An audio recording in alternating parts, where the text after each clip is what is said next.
শুভ সকাল বন্ধুরা, তোমরা সবাই কেমন আছো? আশা করছি যে যেখানে আছো সবাই খুব ভালো আছো, আর আমিও ভালো আছি। তো দেখতেই পাচ্ছ আমি সকালবেলাতে এখন করলা থ্যাতো করছি, করলার রস বের করব। তো বের করে মাকে দেবো খেতে।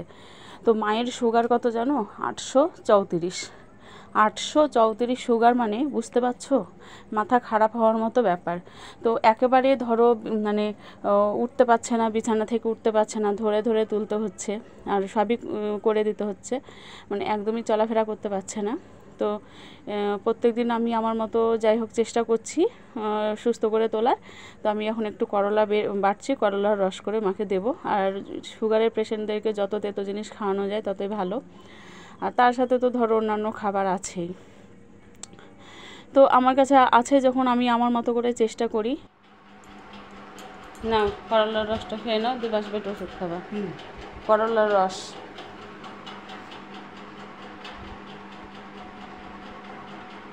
তেতো লাগছে খুব?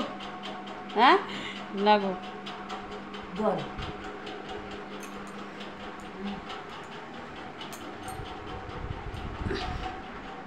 নাও।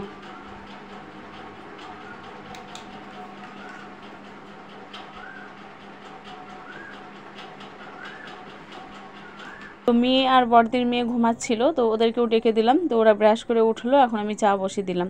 তো আমি আমার মতো করে মাকে সুস্থ করার চেষ্টা করছি, কারণ আমি চাই না যে আমার দিক থেকে আমি কোনো ত্রুটি রাখি বা আমাকে কেউ কথা শোনাক, কারণ আমার তো এমনিতেই কপালের দোষ। তো যাই হোক, আমি আমার বরকে বলেছিলাম একটা সুগার ফ্রি আনতে। তো এমনি শুধু চিনি ছাড়া চা খেতে পারছে না, অসুবিধা হচ্ছে। তো সেই জন্য বলেছিলাম যে একটা চিনি ছাড়া এই সুগার ফ্রি নিয়ে এসো, ওটা চা খাওয়ার জন্য ব্যবহার করা হবে। তো আমি এখন একটা করে তোমার ওই সুগার ফ্রি দিয়ে দিচ্ছি চায়ে, দিয়ে আমি চাটা দিচ্ছি। তো একটু হলেও মিষ্টি, তো আমি বেশি দিচ্ছি না, একটা করেই দিচ্ছি। তো চাটা খেয়ে দেখো এখন ঘরটা মুছে নিচ্ছি, আর অনেক কাজ পড়ে আছে। কালকে প্রচুর বাসন কালকে দুপুরে খাওয়া দাওয়া করে ধরো বাসন মাজা হয়েছিল না, আর তারপরে ধরো রান্নার বাসন টাসন কিছুই ধোয়া হয়েছিল না। সত্যি কথা বলতে কি বলতো, আমি যদি স্নান করে উঠে রান্না করি তখন আমার আর ভালো লাগে না বেশি বাসন কুসন ধুতে। আর যেদিনকে মানে চান না করে রান্না করি সেদিনকে রান্না বান্না সেরে বাসন কুসন ধুয়ে একেবারে স্নান করে উঠি। তো দেখতেই পাচ্ছ কলতলায় কত বাসন, প্রচুর বাসন বেরিয়ে গেছে। তো সেই বাসনগুলো এখন মেজে নিচ্ছি। তো বাসন টাসন ধোবো, বাসন ধুয়ে তারপরে ধরো ঘর তো মোছা হয়ে গেল, তোমরা দেখতেই পেলে, আর ঠাকুরের বাসনও ধোয়া হয়ে গিয়েছে। তো বাসন ধুয়ে সকালের আবার টিফিন করতে হবে। তো সকালে টিফিন করে আবার একটু দোকানে যাব, কারণ বঞ্জি এসেছে বৃহস্পতিবার, আর বৃহস্পতিবারে ধরো নিরামিষ খাই, আর সেদিন থেকে আমাদের নিরামিষ চলছে। আর শুক্রবারে তো অক্ষয় তৃতীয়া ছিল, বাড়িতে পুজো ছিল, সেদিনও নিরামিষ। আর কালকে তো শনিবার ছিল, তো শনিবারে তো আমরা এমনিতেও খাই না। তো ভাবছি যে একটু কুঠির মোড়ে যাবো, গিয়ে একটু মাংস নিয়ে আসবো। তো চলো তোমরা ভিডিওটা আমার দেখতে থাকো।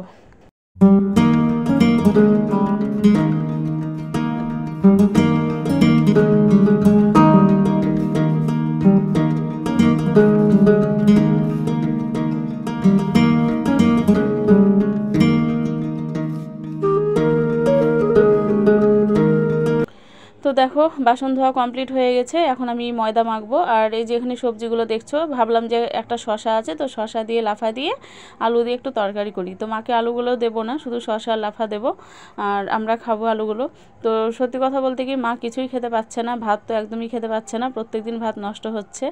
তো সেই জন্য ভেবেছি যে ভাত আর দেবো না, এখন 2 দিন রুটিই দেবো, কারণ ভাত খাচ্ছেই না। ভাত নিচ্ছে, তরকারি দিয়ে মাখছে, দিয়ে ভাত থালাতেই থেকে যাচ্ছে। এবার এইভাবে ভাত নষ্ট করাটাও তো খারাপ, তাই না? তো সেই জন্য ভাবলাম যে এবার থেকে আর ভাত দেবো না, শুধু রুটিই দেবো। তো এখনকার মতো রুটি করছি, আবার রাত্রে রুটি ভাজবো। এখন যাচ্ছি আমি কুঠির মোড়ে। তো সকালে টিফিন হয়ে গেছে, সবাইকে দিলাম, নিজেও খেলাম। তো খেয়ে এখন যাব কুঠির মোড়ে মাংস আনতে। আর মাংস নিয়ে আসবো, পঞ্জি এসছে। তো 3 দিন থেকে তো ধরো বাড়িতে নিরামিষ, পুজো টুজো ছিল, তো সেই জন্য আজকে মাংস নিয়ে আসবো। কালকে আবারও বাড়ি চলে যাবে, কালকে ওর কলেজ আছে, তো কলেজে যাবে, কলেজ থেকে বাড়ি চলে যাবে। আর মা আছে, তো মা তো মাংস খায় না, মায়ের জন্য ডিম নেব। তো এসে আবার রান্নাবান্না করতে হবে। তো চলো বাড়িতে এসে আবার কথা বলবো। তো অনেক দিন পর আজকে উনুনে রান্না করলাম, আর কেমন রোদ দেখতে পাচ্ছ। তো রোদের জন্য সত্যি কথা বলতে কি উনুনে রান্না করা হয় না, প্রচণ্ড রোদ। তো কালকে ভেবেছিলাম যে দেখো ঘরটা আছে, ঘরের কাছে আমি বসবো আর ঠিক দরজার কাছে উনুনটা রাখবো আর আমি ঘরের মধ্যে বসবো।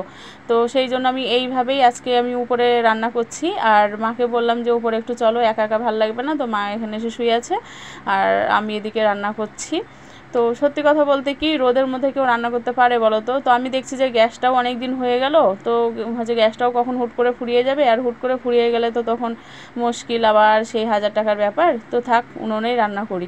তো সেই জন্য আমি ঘরের মধ্যে বসলাম ছায়াতে, আর উনুনটা বাইরে রেখে রান্নাটা করলাম।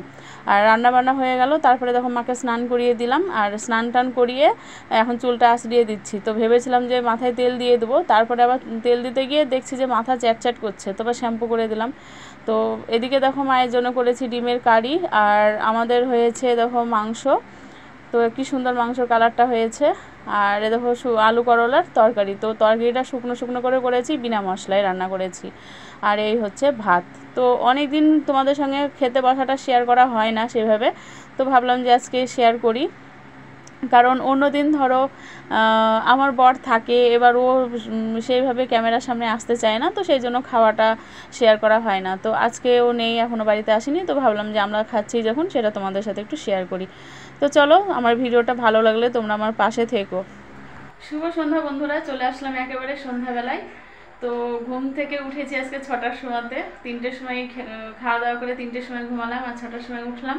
তো 6টার সময় উঠে তারপরে বাসন ছিল, বাসনগুলো ধুয়েছি, ঘর ঝাড় দিয়েছি, দিয়ে স্নান করে উঠলাম। তো স্নান টান সেরে সন্ধ্যা জেলে উঠলাম। তো এখনও সন্ধ্যা দেওয়া নাইটিটা পরেই আছে, খুলিনি, কারণ ঠাকুরের ভোগটা তুলবো, তুলে তারপরে হচ্ছে উঠবো, তারপরে আবার চাটা করবো, চা খাবো।